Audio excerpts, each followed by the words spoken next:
Goeie mensen, mijn naam is Evert Boersma, maar de meesten kennen me vooral als de paus van Jout. 15 jaar geleden wie ik voor het eerst in Heer te zien. Hoe kun je hem nou zo gek wezen van de paus? Ja, dat is dan maar die pausboeken. Hè. Ik heb wat pausboeken verzameld vroeger en daar leerde ik een hoop in. Hè. En toen ben ik naar het Vaticaan geweest in Rome. En in Rome heb ik voor het vond ik zo imponerend. Dan ben ik voor het Vaticaan lezen gegaan, heb ik bidden daar. En toen heb ik zelf een Vaticaantje opzetten en toen zijn ze begonnen. Zij vonden het wel goed? Dat Joey eigen Vaticaan dat vonden we goed, ja. Als hobby, weet je wel, als hobby. En hoeveel mensen heel al bekeerd? Nou, ik weet het net, ik wil in geloof. Die het net zo. Die reportage was zo'n succes dat het nog volle vaak op Heer te zien weer. Country road,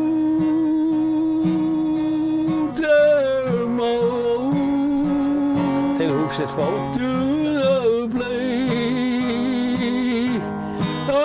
In de naam van de Godheid.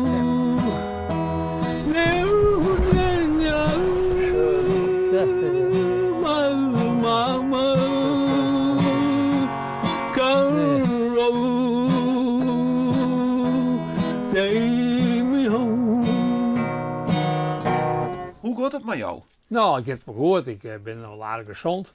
Ik ben nu 74. Ik ben al een beetje een oud man. Het yield is aardig op. Mijn yield. Ik heb net veel yield meer.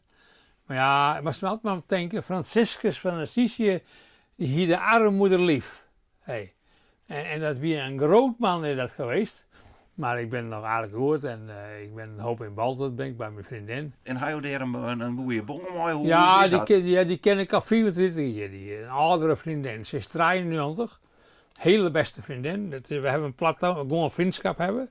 Als je een pauze mag geen seks aan, dat wist wel. Hoor. Dus ik bedoel, we hebben gewoon een vriendschap. Als jouw wekker gaat of jouw worden wekker, Ja. hoe ziet een dag voor jou eruit? Nou ja, dan ging ik eerst, ik ben meestal bij mijn vriendin ben ik. En dan ging ik eruit en dan ging ik eerst scrowen meestal. Ja, scrowen. Ging scrowen. Dat doe ik eerst altijd.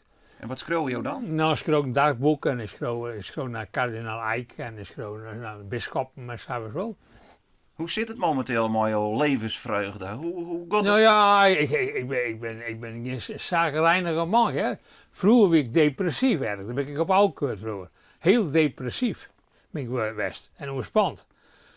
Maar ja, dat is heel lang geleden al. Ik ben nog zo wat 74 en toen was ik zo'n 20. Had jou nou uiteindelijk veromsjuggen op je lippen? Ja.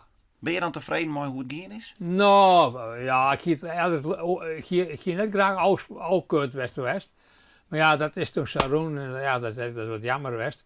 Maar ja, er kan volle raden in het leven. Hè? Je moet altijd naar een mindere zien. Zolang het geen oorlog is, dan valt het nog mee. Zeg ik altijd maar.